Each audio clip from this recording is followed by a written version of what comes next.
Hello student. आज की class में हम लोग पढ़ेंगे problems in hard water. Hard water जो है, हार्ड वाटर के अंदर हार्ड वाटर को यूज करने से हमें क्या क्या प्रॉब्लम हो सकता है। तो हार्ड वाटर से डोमेस्टिक यूज के लिए भी हार्ड वाटर में प्रॉब्लम होता है और इंडस्ट्रियल यूज के लिए भी हार्ड वाटर प्रॉब्लम करता है। तो देख लो, पहले hard water poses threats for both domestic and industrial use. Domestic use मतलब घरों में जो हम पानी यूज करते हैं वैसे पानी को हम बोलते हैं domestic use of hard water. और इंडस्ट्रियल पर्पस के लिए जो हम पानी को यूज करते हैं, इंडस्ट्रियल पर्पस के लिए यानी फैक्ट्री वगैरह में जो हम पानी यूज करते हैं, तो वैसे पानी को हम बोलते हैं इंडस्ट्रियल यूज। तो हार्ड, अगर पानी हार्ड होगा, हार्ड कैसे होगा, कैल्शियम या मैग्नीशियम का साल्ट पानी के अंदर प्रेजेंट रहता है, तो वो पानी को क्या बनाता है, हार्ड बनाता है। तो हार्ड वाटर इंडस्ट्रियल यूज और डोमेस्टिक यूज दोनों के लिए क्या है, थ्रेट है, मतलब दोनों के लिए एक तरह से नुकसान करता है।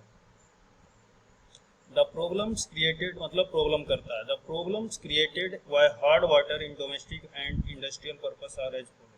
तो हार्ड वाटर की वजह से जो प्रॉब्लम होता है उसका हम आज डिस्कशन करेंगे। तो देखो, तो पहला है डोमेस्टिक यूज के लिए हार्ड वाटर क्या प्रॉब्लम करता है। घरों में जो पानी आप यूज करेंगे, अगर वो पानी हार्ड रहा तो सबसे पहला तो प्रॉब्लम होगा कि पानी जो हार्ड होगा वो साबुन के साथ या डिटर्जेंट के साथ लेथर का फॉर्म नहीं करेगा। लेथर माने झाग नहीं बनाएगा। तो अगर पानी हार्ड हुआ तो लेथर नहीं बनाएगा, झाग नहीं बनाएगा, तो क्या होगा, आपको ज़्यादा पानी खर्च करना पड़ेगा। पानी भी ज़्यादा खर्च होगा और साबुन भी, सॉप का कंजप्शन भी बढ़ जाएगा।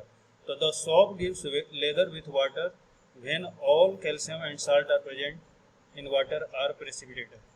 तो जो सॉप जो कि लेथर का फॉर्म कर सकता था, वो क्या हुआ, हार्ड वाटर के अंदर जो मैग्नीशियम का या कैल्शियम का साल्ट था उसके साथ रिएक्शन करके क्या कर गया, प्रेसिपिटेट कर गया, नीचे जाकर बैठ गया। तो ये जो है कैल्शियम और मैग्नीशियम का साल्ट जो है पानी में झाग बनाने नहीं दिया। तो ये रिएक्शन भी देख लो, ये सॉप है, ये सॉप का फॉर्मूला है, ये सॉप है हमारा, और ये पानी के अंदर हार्ड वाटर है, हार्ड वाटर। तो ये क्या हुआ, जाके ये नीचे जाके ये बैठ गया। तो ये सॉप जो है, पानी हार्ड वाटर जो है वो झाग बनने ही नहीं दिया। दूसरा रिएक्शन, दूसरा, hard water is harmful for drinking purposes due to deposition of calcium in the bone joints and possibility of forming calcium oxalate crystal in urinary tracts। तो जो हार्ड वाटर है वो ड्रिंकिंग पर्पस के लिए भी क्या है, हार्मफुल है। ड्रिंकिंग पर्पस के लिए हार्मफुल है, क्यों, क्योंकि हार्ड वाटर के अंदर कैल्शियम का साल्ट है, वो क्या हो जाता है, डिपॉजिट हो जाता है हमारे बोन्स में जाकर डिपॉजिट हो जाता है, हमारे हड्डियों में जाकर डिपॉजिट हो जाता है। तो उससे क्या होता है, हमारा हड्डी कमजोर हो सकता है। Possibility of forming calcium oxalate crystal in urinary tracts. तो जो हमारा यूरिनरी ट्रैक्ट्स है उसके अंदर पॉसिबिलिटी होता है कि कैल्शियम ऑक्सलेट का क्रिस्टल फॉर्म हो जाए, तो उससे हमारा यूरिन पास करने में दिक्कत आ सकता है। तो हार्ड वाटर यूरिन आपको यूरिन पास करने में भी दिक्कत कर सकता है और आपके हड्डी को भी प्रॉब्लम कर सकता है।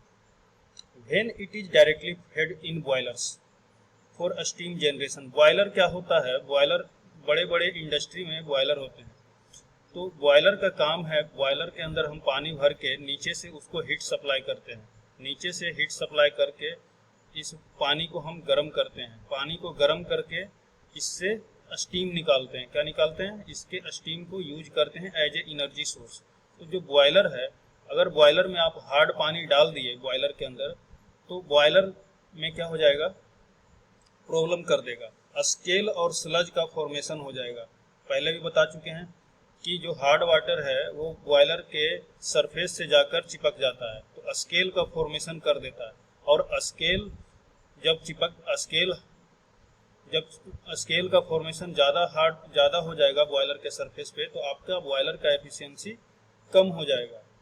तो स्केल और स्लज दोनों एक ही चीज़ है। स्केल और स्लज चिपचिपा पदार्थ है जो कि बॉयलर के सरफेस पे जाकर चिपक जाता है और वो हमारे बॉयलर को खराब कर देता है। और बॉयलर को खराब तो करता है, ये साथ ही साथ बॉयलर में मान लो पहले 1 लीटर पानी आप गर्म कर ले रहे थे, तो अब कितना कुछ इसका एफिशिएंसी मान लो 900 ml ही कर पाओगे। उसके बाद क्या करता है, कोरोजन काउज करता है hard water. Priming and foaming, priming create करता है।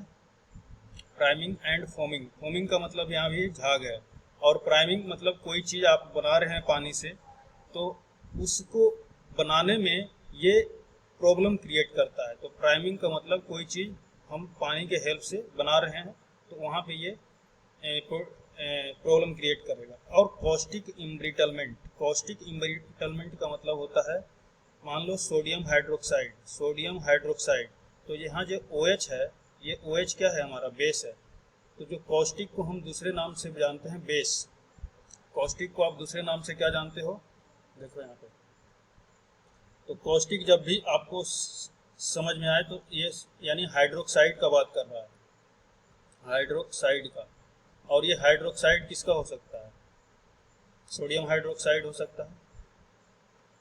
तो पानी अगर बेस है, पानी कॉस्टिक का मतलब, तो हाइड्रोक्साइड को हम कॉस्टिक भी बोलते हैं, क्या बोल सकते हैं, कॉस्टिक भी बोल सकते हैं, या फिर इसको बेस भी बोल सकते हैं। तो जब हम जानते हैं जब पानी का pH 7 से ज़्यादा होता है तो वो कॉस्टिक एल्केनिक कॉस्टिक देता है या बेस देता है। तो कॉस्टिक इम्ब्रिटलमेंट क्या होता है, हमारे पाइप से अगर हार्ड वाटर आप ले जा रहे हो तो यहाँ पे ये क्या कर देता है, पाइप के मटेरियल को क्या कर देता है, कॉस्टिक इम्ब्रिटलमेंट। पानी ज़्यादा क्षारीय हो जाएगा तो क्या करेगा, पाइप में क्रैक प्रोड्यूस कर देगा, जाके पाइप के सरफेस से जाके चिपक कर ये पाइप के मटेरियल से जाकर ये रिएक्शन करके पाइप में क्रैक प्रोड्यूस कर देता है। तो उसको बोलते हैं कॉस्टिक इम्ब्रिटलमेंट।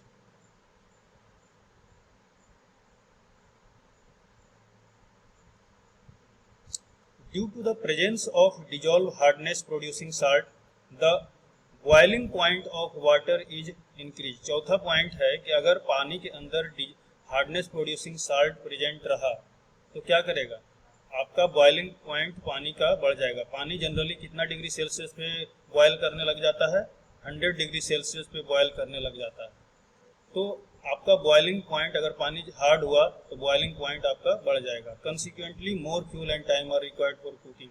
अगर बॉइलिंग पॉइंट बढ़ गया तो आपको फ्यूल का कंजप्शन ज़्यादा होगा, ईंधन ज़्यादा खपत होगा पानी को गर्म करने के लिए, ज़्यादा टाइम में पानी गर्म होगा। तो कुकिंग के लिए, खाना बनाने के लिए आपको ज़्यादा ईंधन और ज़्यादा टाइम कंज्यूम होगा। तो ये सब था हार्ड वाटर का डोमेस्टिक प्रॉब्लम। डोमेस्टिक यूज में हार्ड वाटर कैसे प्रॉब्लम क्रिएट करता है। अब हम देखेंगे कि इंडस्ट्रियल यूज में हार्ड वाटर कैसे प्रॉब्लम क्रिएट करता है। तो पानी का यूज हम क्या घरों में भी करते हैं, और ऑलमोस्ट हर इंडस्ट्री, जितना भी हमारे कंट्री में या ऑल ओवर वर्ल्ड में जितना भी इंडस्ट्री है, सब जगह पानी का यूज होता है मैन्युफैक्चरिंग में या कोई चीज़ बनाने में। तो each industry requires water with A definite specification. तो हर एक इंडस्ट्री, जो भी इंडस्ट्री है, हर इंडस्ट्री को पानी एक स्पेसिफिकेशन के साथ रिक्वायरमेंट है। मतलब हर एक इंडस्ट्री आपको बोलेगा कि हमको पानी में सस्पेंडेड सॉलिड इतना चाहिए, हार्डनेस इतना चाहिए, सॉफ्टनेस इतना चाहिए, डिजॉल्व ऑक्सीजन इतना चाहिए। तो हर एक इंडस्ट्री का उसको पानी को कैसे यूज करना है, हर इंडस्ट्री का जो स्पेसिफिकेशन है वो अलग अलग है पानी का। तो specification of water required for some important industries are follow. तो स्पेसिफिकेशन, अब जैसे देखो पानी का यूज हम पेपर एंड पल्प इंडस्ट्री में अगर कर रहे हैं, तो पेपर एंड पल्प, वैसा इंडस्ट्री जहाँ पेपर बनता है या पल्प बनता है, तो वैसे इंडस्ट्री में अगर पानी हार्ड रहा, अगर पानी हमारा हार्ड हुआ तो क्या प्रॉब्लम क्रिएट कर सकता है। इन paper and pulp industry water should be free from iron and manganese. तो पेपर और पल्प इंडस्ट्री में जो पानी आप यूज कर रहे हो उसमें आयरन और मैग्नीज नहीं प्रेजेंट होना चाहिए। आयरन और मैग्नीज का साल्ट पानी के अंदर प्रेजेंट नहीं होना चाहिए, और सस्पेंडेड मैटर भी नहीं होना चाहिए। तो सस्पेंडेड मैटर नहीं होना चाहिए। सस्पेंडेड मैटर बताए थे पहली क्लास में, जो भी इनऑर्गेनिक या ऑर्गेनिक सॉलिड आप पानी के अंदर डिजॉल्व सस्पेंशन फॉर्म में रहते हैं उसको बोलते हैं सस्पेंडेड मैटर। तो these impurities decrease the brightness. तो वैसे पानी से अगर आप और ऐसे पानी का यूज करके अगर आप पेपर बनाते हो तो वो क्या करेगा, पेपर के ब्राइटनेस को कम कर देगा, कलर को अफेक्ट करेगा और interfere with texture and uniformity, उसका टेक्सचर और यूनिफॉर्मिटी के पेपर को खराब कर देगा। Suspended silica particles in water produce cracks in paper, अगर पानी के अंदर सस्पेंशन फॉर्म में सिलिका प्रेजेंट हुआ, सिलिका क्या, SiO2, सिलिका, सिलिका कहने का मतलब ये सैंड, सैंड क्या हो गया, अगर पानी के अंदर सैंड प्रेजेंट हुआ तो क्या कर देगा, पानी को, पानी, उस पानी का यूज करके अगर आप पेपर बनाओगे तो पेपर आपका क्रैक कर जाएगा, क्या कर जाएगा, क्रैक कर जाएगा, मतलब क्रैक का तो समझ ही रहे होगे, क्रैक कर जाता है, टूट सकता है पेपर आपका, पेपर जो होगा आपका स्ट्रॉन्ग नहीं रह पाएगा। अब शुगर इंडस्ट्री, वैसा इंडस्ट्री जहाँ पे शुगर बनता है, चीनी बनता है, तो उस इंडस्ट्री में अगर पानी हमारा हार्ड हुआ तो वो शुगर का क्रिस्टलाइजेशन करने में डिफिकल्टी आ जाएगा। मतलब शुगर क्या होता है, क्रिस्टल फॉर्म में होता है, इस तरह का दाना का फॉर्म में होता है, शुगर का एक अलग अलग क्रिस्टल है इस तरह का। तो ये जो शुगर का क्रिस्टल है, अगर पानी हमारा हार्ड हुआ तो क्रिस्टल ये नहीं बनने देगा, क्रिस्टल का फॉर्मेशन नहीं होगा। क्रिस्टल किससे बनता है, मोलासेस, मतलब गुड़ से हम क्या निकालते हैं, मोलासेस मतलब गुड़, गुड़ से हम चीनी बनाते हैं, तो ये चीनी का जो क्रिस्टल है हार्ड वाटर ये नहीं बनने देगा। It also causes formation of precipitates which accumulate in the refined sugar, और इसके वजह से जो रिफाइंड शुगर है उसके अंदर प्रेसिपिटेट फॉर्म हो जाता है, नीचे आकर ये बैठ जाता है, जो इसका साल्ट होता है। तो शुगर इंडस्ट्री के लिए भी हार्ड वाटर क्या है, प्रॉब्लम क्रिएट करता है। अब है टेक्सटाइल एंड डाइंग इंडस्ट्री, कपड़ा बनाने का जो इंडस्ट्री है वहाँ पे क्या होता है, hard water precipitates basic dyes and decreases the solubility of acidic dyes, whereas iron and manganese salt produces coloured spots on the fabrics. तो अगर पानी हार्ड हुआ तो क्या करेगा, जो हमारा डाई है, डाई कपड़ा बनाने में हम डाई का यूज करते हैं, डाई का यूज करते हैं तो क्या करेगा, डाई को नीचे बैठा देगा, डाई पानी के साल्ट के साथ रिएक्शन करके नीचे प्रेसिपिटेट हो जाएगा, उससे क्या होगा, डिक्रीज द सोल्यूबिलिटी। अगर डाई क्या होगा, एसिडिक डाई आप यूज कर रहे हो, कुछ डाई हमारा एसिडिक है तो वो भी क्या हो जाएगा, उसका सोल्युबिलिटी पानी के अंदर घट जाएगा। Whereas iron and manganese salt produce coloured spot, अगर आयरन और मैग्नीज साल्ट पानी के अंदर हुआ तो क्या करेगा, कलर और स्पॉट, जो हम फैब्रिक होगा, जो हमारा कपड़ा होगा उसमें अलग अलग कलर स्पॉट आ जाएगा, दाग धब्बा आ जाएगा। तो हार्ड वाटर टेक्सटाइल और डाइंग इंडस्ट्री के लिए भी नुकसानदेह है। स्टार्च इंडस्ट्री, अब आगे पढ़ते हैं। तो हार्ड वाटर स्टार्च इंडस्ट्री के लिए भी क्या है नुकसान। स्टार्च इंडस्ट्री क्या होता है, स्टार्च इंडस्ट्री वो इंडस्ट्री है फूड प्रोसेसिंग, फूड प्रोसेसिंग का ही एक यूनिट है। फूड को प्रोसेस, जैसे हमारा राइस हो गया, व्हीट हो गया, मेज हो गया, इसका जो स्टार्च होता है, स्टार्च को इन इंडस्ट्री में निकाला जाता है और इसके स्टार्च को बहुत सारा इंडस्ट्री यूज करते हैं। तो व्हीट राइस से जो हमारा स्टार्च निकालने का काम करता है स्टार्च इंडस्ट्री में होता है, और स्टार्च जो निकलता है इसका ये पेपर बनाने में काम आता है, पेपर बनाने में इसका स्टार्च काम आता है। तो अगर पानी स्टार्च इंडस्ट्री में हार्ड वाटर हुआ तो कहता है starch industry should B, in starch industry water should be soft. तो ऐसे इंडस्ट्री में जो हमारा पानी होगा वो सॉफ्ट होना चाहिए। The water required for starch industry should be soft and mineral free as possible, पानी के अंदर पानी सॉफ्ट होना चाहिए और पानी के अंदर कोई मिनरल प्रेजेंट नहीं होना चाहिए। अगर हार्ड वाटर हुआ तो क्या करेगा, विच एक्यूमुलेट इन द स्टार्च, अगर हार्ड वाटर हुआ तो स्टार्च के अंदर ये जाके बैठ जाएगा, स्टार्च के अंदर जाके ये मिक्स हो जाएगा। Iron and manganese salt produce yellowish colorization to the starch, अगर आयरन और मैग्नीज का साल्ट हुआ तो स्टार्च में एलोइस कलर आ जाएगा, येलो रंग का कलर आ जाएगा, विच इज नॉट डिजायरेबल, जो कि डिजायरेबल। अब एल्युमिनियम इंडस्ट्री के लिए भी हार्ड वाटर प्रॉब्लम क्रिएट करता है। कार्बोनेटेड बेवरेज इंडस्ट्री के लिए भी हार्ड वाटर हमारा प्रॉब्लम क्रिएट करता है। फिर लॉन्ड्री एक्सपेंस बढ़ जाएगा। तो water use in laundry should be soft, जो कपड़ा धोने का काम आता है वहाँ पे पानी कैसा होना चाहिए, सॉफ्ट होना चाहिए। Hard water increase the consumption of soap, तो अगर हार्ड वाटर हो तो सॉफ्ट कंजप्शन बढ़ जाएगा। Water should be free iron and manganese, तो ये तो पहले ही बता चुके हैं, वाटर फ्री होना चाहिए आयरन मैग्नीज से। तो लॉन्ड्री एक्सपेंस हमारा बढ़ जाएगा, मतलब कि ज़्यादा डिटर्जेंट आपको यूज करना पड़ जाएगा। फिर है एल्युमिनियम इंडस्ट्री। एल्युमिनियम इंडस्ट्री में water is use for washing the hydrate in aluminium industry. तो एल्युमिनियम इंडस्ट्री में जो हाइड्रेट का धोने का, हाइड्रेट को हम क्या करते हैं, वॉश करते हैं। तो एल्युमिनियम इंडस्ट्री में हाइड्रेट को वॉशिंग करने के काम में पानी आता है। दस water should be of high quality, तो जो पानी होना चाहिए वो हाई क्वालिटी का होना चाहिए। अगर पानी के अंदर इम्प्योरिटी रहा, any impurity in the hydrate was tends to accumulate in NaOH solution and impair its function. तो अगर पानी हार्ड हुआ तो सोडियम हाइड्रोक्साइड का ये क्या बना देगा, कॉस्टिक एल्कनिटी दे देगा। अभी बताए थे सोडियम हाइड्रोक्साइड का इम्ब्रिटलमेंट कर देगा, क्रैक आ जाएगा। तो जो फंक्शन होता है एल्युमिनियम को क्रैक कर सकता है ये, अगर पानी हार्ड रहा तो फंक्शन को क्या कर देगा, इम्पेयर कर देगा, सही से ये हाइड्रेट नहीं कर पाएगा। Carbonated beverage industry. The industry manufacturing carbonated beverage requires water, which should be free from organic matter, turbidity, color, taste, and odor. Microorganism, iron and manganese. It should be uniformly of low. तो जो carbonated beverage industry है वैसा industry जहाँ पे क्या बनता है, हमारा सॉफ्ट ड्रिंक बनता है। सॉफ्ट ड्रिंक, सॉफ्ट ड्रिंक का एग्जांपल बताओ। जैसे हमारा हो गया Coca Cola, Coca Cola, Coca Cola, Pepsi, ऐसा इंडस्ट्री, ये सब पेप्सी, कोका कोला, ये सब सॉफ्ट ड्रिंक के कैटेगरी में आता है।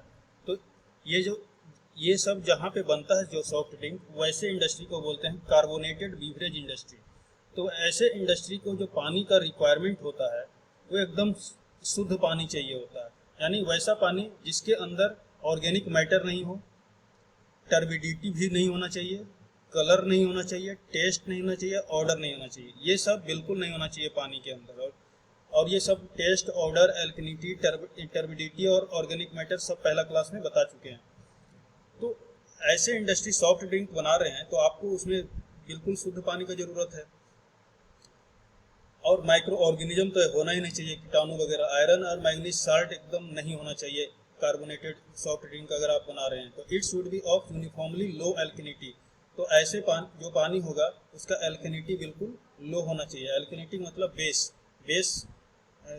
मतलब 6.5 से 7 के बीच में पानी का pH होना चाहिए, 6.5 to 7.9 के बीच में। तो जो एल्कनिटी होना चाहिए बिल्कुल लो होना चाहिए, लेस pH, मतलब पानी हमारा शुद्ध होना चाहिए बीवरेज इंडस्ट्री। तो ये था प्रॉब्लम क्रिएट कर देता है पानी। तो अगले क्लास में हम लोग क्या देखेंगे, अब है हमारा treatment, method of treatment of water. Method of treatment of water, पानी जो है हमारा वो क्या है, पानी तो हमारा क्या है, डोमेस्टिक और इंडस्ट्री, हार्ड वाटर हमारा दोनों के लिए दोनों में प्रॉब्लम क्रिएट करता है। तो हम उस पानी को ट्रीट कैसे करेंगे, ट्रीटमेंट कैसे करेंगे, मतलब उसके हार्डनेस को कम कैसे करेंगे, हार्डनेस को कम करेंगे कैसे, या उसके अंदर जो गंदगी है उसको कैसे हटाएंगे। तो ये सब चीज़ पानी के अंदर जो भी अनवांटेड सब्सटेंस है, अनवांटेड मटेरियल जो भी है पानी के अंदर, उसको हम हटाना चाहते हैं। अनवांटेड सब्सटेंस को हम पानी से हटा करके पानी को प्योर बनाना चाहते हैं।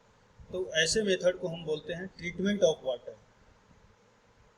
तो treatment of water, water is treated mainly for 2 purposes. पानी को हम ट्रीट क्यों करते हैं, 2 पर्पस के लिए, इंडस्ट्री पर्पस के लिए, पहला इंडस्ट्री पर्पस के लिए और दूसरा फॉर डोमेस्टिक पर्पस के लिए, घर में पानी सप्लाई करने के लिए, और दूसरा इंडस्ट्री में यूज करने के लिए।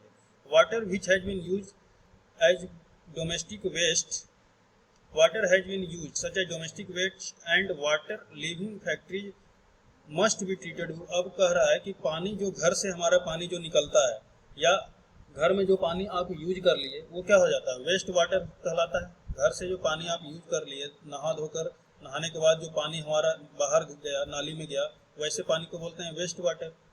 और इंडस्ट्री में जो पानी यूज हो गया तो वो पानी भी बाहर आके क्या हो जाता है, वेस्ट हो जाता है। तो जब हम इस वेस्ट वाटर के पानी को, और ये पानी जाके कहाँ पे मिलता है, नदी में, रिवर में जाकर मिलता है। तो उसको रिवर में जाने से पहले हम इस पानी को क्या करते हैं, ट्रीटमेंट करते हैं, ताकि ये रिवर में जाके पॉल्यूशन ज़्यादा नहीं कर दे। तो पानी के पॉल्यूशन को हटाने के लिए हम पानी का ट्रीटमेंट करते हैं। तो method of treatment of water is discussed today. तो पानी को कैसे ट्रीटमेंट करेंगे, पानी को पॉल्यूशन को कैसे कम करेंगे, यहाँ पे कुछ मेथड है। Water use for various industrial purpose such as steam generation, brewing, dyeing etcetera should be free from certain impurities, will reduce the efficiency of process on which industry depends. तो कोई भी इंडस्ट्री में पानी को पहले देने से पहले हम पानी को अच्छे से तरह से प्यूरिफाई करते हैं, ट्रीट करते हैं, तभी जाकर इंडस्ट्री में देते हैं। Industrial purpose softening of water, removal of iron, silica and other. तो इंडस्ट्री में पानी अगर कैसा देंगे, कैसा पानी देंगे, हार्ड वाटर को नहीं दोगे इंडस्ट्री को, पानी को पहले सॉफ्ट बनाओगे, रिमूव आयरन और सिलिका को रिमूव करोगे, हटाओगे। तो आयरन और सिलिका क्या है, सब इम्प्योरिटीज है। तो पानी का इम्प्योरिटी को हटाने के लिए जो ट्रीटमेंट किया जाता है उसको बोलते हैं मेथड ऑफ ट्रीटमेंट। तो पहला मेथड जो है हमारा ट्रीटमेंट का, उसको देखो। तो first method of softening of hard water. Hard water को आप कैसे सॉफ्ट कर सकते हैं, तो इसका ये क्या है, हार्ड वाटर को आप सॉफ्ट कैसे कर सकते हो। Methods of softening hard water, the process of removing soluble calcium and magnesium salt from hard water is called softening. तो सॉफ्टनिंग क्या है, क्वेश्चन आ सकता है, व्हाट इज सॉफ्टनिंग। तो वैसा प्रोसेस जिसके हेल्प से कैल्शियम और मैग्नीशियम के साल्ट को पानी से क्या किया जाता है, रिमूव किया जाता है, हटाया जाता है। इस प्रोसेस को बोलते हैं सॉफ्टनिंग ऑफ हार्ड वाटर। अगर कैल्शियम और मैग्नीशियम के साल्ट को हम पानी से रिमूव कर देंगे तो पानी क्या हो जाएगा, सॉफ्ट हो जाएगा। और इस प्रोसेस को क्या करेंगे, softening of water. In softening hard water these soluble salts are converted into insoluble salt। Softening के प्रोसेस में क्या होता है, जो इनसोल्यूबल साल्ट होता है, जो सोल्यूबल साल्ट है, जो पानी के अंदर साल्ट सोल्यूबल है कैल्शियम और मैग्नीशियम का, उसको हम क्या करते हैं, इनसोल्यूबल साल्ट में कन्वर्ट करते हैं और वाटर को हम सॉफ्ट बनाते हैं। और जब ये इनसोल्यूबल साल्ट में ये कन्वर्ट हो जाएगा तो नीचे आकर ये प्रेसिपिटेट फॉर्म में बैठ जाएगा और वहां से हम इसको रिमूव कर देंगे। तो इस तरह से पानी को हम सॉफ्ट बना सकते हैं। The method of softening hard water depend upon the fact that whether the hardness is temporary or permanent। तो सॉफ्टनिंग का जो मेथड है वो किस पे डिपेंड करेगा कि हार्ड वाटर जो है, पानी के अंदर हार्डनेस जो है वो टेम्पोररी हार्डनेस है या परमानेंट हार्डनेस है। The method employed for removing temporary hardness are the following. तो जो टेम्पोररी हार्डनेस का जो मेथड है उसको रिमूव करने का ये कुछ, अभी हम टेम्पोररी हार्डनेस कैसे रिमूव करते हैं उसको बता रहे हैं। तो हार्डनेस पानी के अंदर दो तरह का होता है, टेम्पोररी हार्डनेस और परमानेंट हार्डनेस। तो अभी टेम्पोररी हार्डनेस कैसे पानी का आप रिमूव करेंगे उसको देखो। तो टेम्पोररी हार्डनेस पहले भी बताए थे। टेम्पोररी हार्डनेस जो होता है बाइकार्बोनेट के वजह से जो हार्डनेस आता है HCO3 के वजह से जो पानी के अंदर हार्डनेस आता है HCO3, ये क्या है, बाइकार्बोनेट के वजह से पानी के अंदर जो हार्डनेस आता है उसको बोलते हैं टेम्पोररी हार्डनेस। तो टेम्पोररी हार्डनेस को हम पहले भी बता चुके हैं, बॉइलिंग या पानी को बॉयल करके रिमूव कर सकते हैं या पानी के अंदर लाइम को ऐड करके, चूना को ऐड करके। तो देखो पहले है temporary hard water contains calcium and magnesium bicarbonate. तो टेम्पोररी जो हार्ड वाटर होगा उसके अंदर क्या होगा, कैल्शियम बाइकार्बोनेट होगा या फिर मैग्नीशियम बाइकार्बोनेट होगा या फिर मैग्नीशियम बाइकार्बोनेट होगा MgHCO3। तो टेम्पोररी हार्डनेस पानी के अंदर कैसे आएगा, या तो कैल्शियम बाइकार्बोनेट होगा या मैग्नीशियम बाइकार्बोनेट होगा। तो these salt are decomposed on boiling the water forming insoluble calcium and magnesium carbonate which can be easily removed by titration and thus it is softened. तो देखो कैल्शियम बाइकार्बोनेट है, calcium bicarbonate को आप गर्म किए तो ये कैल्शियम कार्बोनेट में कन्वर्ट हो गया और कैल्शियम कार्बोनेट नीचे जाके प्रेसिपिटेट हो जाएगा। तो कैल्शियम कार्बोनेट आसानी से, कैल्शियम कार्बोनेट पानी में क्या है, इनसोल्यूबल है, घुलनशील नहीं है, जबकि कैल्शियम बाइकार्बोनेट जो है पानी के अंदर घुला हुआ रहता है। तो कैल्शियम बाइकार्बोनेट को गर्म करके आप कैल्शियम कार्बोनेट में कन्वर्ट किए प्लस CO2 प्लस H2O। जब पानी इसको गर्म करोगे तो CO2 भी बाहर आएगा और पानी कुछ बच जाएगा। तो जो ये आपका ये जो पानी बचा ये सॉफ्ट हो जाएगा, ये पानी क्या बचेगा, सॉफ्ट हो जाएगा। और क्या हुआ, कैल्शियम कार्बोनेट नीचे आकर बैठ गया। मैग्नीशियम बाइकार्बोनेट पानी के अंदर है, पानी को गर्म करो, मैग्नीशियम बाइकार्बोनेट इनसोल्यूबल साल्ट है जो मैग्नीशियम कार्बोनेट में कन्वर्ट हो जाएगा और CO2 और H2O, तो पानी इस तरह से सॉफ्ट हो जाएगा। तो this method is only effective on domestic scale, it is possible to soften the whole. अब देखो, अब पानी को गर्म कर पाना ये डोमेस्टिक पर्पस के लिए तो सही है, मतलब अगर आपका पानी घर में आप यूज कर रहे हैं और वो उसके अंदर टेम्पोररी हार्डनेस है तो उसको गर्म करके आप उसके हार्डनेस को हटा दोगे। लेकिन अगर आपको बहुत ज़्यादा अमाउंट में पानी को सप्लाई करना है तो इंडस्ट्रियल पर्पस के लिए बॉयलिंग बहुत कॉस्टली है। इंडस्ट्री में हम बॉयलिंग से टेम्पोररी हार्डनेस को नहीं हटा सकते हैं। क्योंकि बॉइलिंग करने में हमको बहुत सारा फ्यूल खर्च होगा, ईंधन खर्च होगा। तो डोमेस्टिक पर्पस के लिए तो बॉइलिंग वाला मेथड सही है, लेकिन इंडस्ट्रियल पर्पस के लिए जो बॉइलिंग का मेथड है वो सुटेबल नहीं है। अब है क्लार्क मेथड। तो टेम्पोररी हार्डनेस, तो this is the cheapest method for removing temporary hardness. तो पहला मेथड है टेम्पोररी हार्डनेस को रिमूव करने का बॉइलिंग, और दूसरा मेथड है हमारा Clark method. Therefore widely use, तो क्लार्क मेथड भी टेम्पोररी हार्डनेस को रिमूव करने के लिए वाइडली यूज किया जाता है। तो क्लार्क मेथड में क्या करते हैं, देखो in this method sufficient amount of lime, पहले भी बताएं क्लार्क मेथड में क्या होता है, लाइम को हम पानी के अंदर ऐड करते हैं। लाइम क्या है, चूना है, देखो यहाँ जो घरों व्हाइट कलर का होता है, तो ये हमारा कैल्शियम हाइड्रोक्साइड। तो कैल्शियम हाइड्रोक्साइड यहाँ क्या है, लाइम है। पानी के अंदर कैल्शियम बाइकार्बोनेट का साल्ट है, कैल्शियम बाइकार्बोनेट के साल्ट से जाके ये लाइम क्या करेगा, रिएक्ट करेगा और ये इसको कन्वर्ट कर देगा कैल्शियम कार्बोनेट में, कैल्शियम कार्बोनेट में और प्लस H2O, तो पानी इस तरह से हमारा सॉफ्ट हो जाएगा। तो वही बोल रहा है, lime is added to water which converts all the soluble bicarbonate, और ये क्या है, पानी के अंदर सोल्यूबल होता है बाइकार्बोनेट, इनटू इनसोल्यूबल कार्बोनेट। ये क्या कर दिया, कैल्शियम कार्बोनेट में कन्वर्ट कर दिया। तो देखो मैग्नीशियम बाइकार्बोनेट सोल्यूबल था, पानी के अंदर घुला हुआ था, उसको लाइम ऐड किए पानी के अंदर, तो क्या हुआ, कैल्शियम कार्बोनेट में कन्वर्ट कर दिया, और ये जाके नीचे प्रेसिपिटेट हो जाएगा, पानी से रिमूव हो जाएगा, और MgCO3 plus 2H2O। Too much excess of lime should not be added, otherwise it would harden and soft, not soft। अगर आप पानी के अंदर ज़्यादा लाइम मिला दिए, लाइम आप अगर पानी के अंदर, लाइम माने चूना, चूना अगर एक्सेस में नहीं चूना मिलाना है, ऑप्टिमम अमाउंट में चूना मिलाना है। अगर चूना ज़्यादा आप पानी के अंदर मिला दिए तो पानी को और हार्ड बना देगा, पानी को हार्ड बना देगा, और पानी इस तरह से सॉफ्ट नहीं हो पाएगा। अब है permanent hardness of water can not be remove by above two methods. तो पानी के अंदर जो परमानेंट हार्डनेस है वो बॉइलिंग या क्लार्क मेथड से हम परमानेंट हार्डनेस पानी का नहीं रिमूव कर सकते हैं।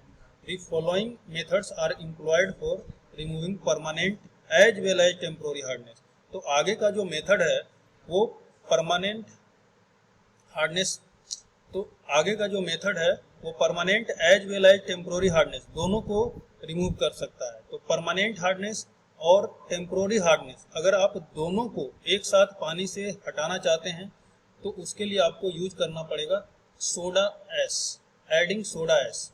सोडा एस को पानी के अंदर आप मिक्स कर दीजिए। The permanent hardness can be removed by addition of the calculated quantity of sodium carbonate. तो सोडियम कार्बोनेट को ही सोडा एस बोलते हैं। तो सोडियम कार्बोनेट को पानी के अंदर कैलकुलेटेड अमाउंट में डालना है, मतलब जितना जरूरत है उतना ही डालना है। By which calcium and magnesium carbonate are precipitated as below. उससे क्या होगा, सोडा एस Na2CO3, ये क्या है, सोडियम कार्बोनेट, और जो पानी के अंदर जो परमानेंट हार्डनेस आता है वो सल्फेट की वजह से आता है। किसकी वजह से आता है, कैल्शियम सल्फेट या कैल्शियम क्लोराइड। देखो पानी के अंदर परमानेंट हार्डनेस किसकी वजह से आता है, अगर जिसको टेम्पोररी हार्डनेस और परमानेंट हार्डनेस नहीं समझ में आ रहा है तो वो हार्डनेस वाला यूनिट देखेगा कि टेम्पोररी हार्डनेस पानी के अंदर कैसे आता है और परमानेंट हार्डनेस कैसे आता है, वहाँ पे बताएं। तो जो सल्फेट होगा, सल्फेट की वजह से या क्लोराइड की वजह से पानी के अंदर आता है परमानेंट हार्डनेस। तो परमानेंट हार्डनेस ये सल्फेट किसका होगा, कैल्शियम सल्फेट होगा या मैग्नीशियम क्लोराइड होगा। इसमें अगर आप सोडा एस को ऐड करते हो Na2CO3 तो ये कैल्शियम कार्बोनेट में कन्वर्ट कर देगा और Na2SO4 बचेगा। तो और आगे अब ये क्या किया, Na2CO3 the temporary hardness is also removed according to the following equation। तो टेम्पोररी हार्डनेस, तो इस तरह से हमारा परमानेंट हार्डनेस रिमूव हो जाएगा। अब क्या बचा, CaHCO3 क्या है, टेम्पोररी हार्डनेस है। बाइकार्बोनेट की वजह से जो हार्डनेस है वो टेम्पोररी हार्डनेस है। क्लोराइड और सल्फेट की वजह से जो हार्डनेस है वो है परमानेंट हार्डनेस।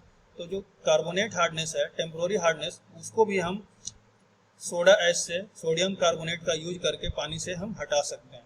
तो सोडा एस के हेल्प से हम परमानेंट हार्डनेस, ये क्या है, परमानेंट हार्डनेस को आप पानी से हटा रहे हो और टेम्पोररी हार्डनेस को भी सोडा एस के हेल्प से हटा रहे हैं। रिमूव कर रहे हैं पानी से।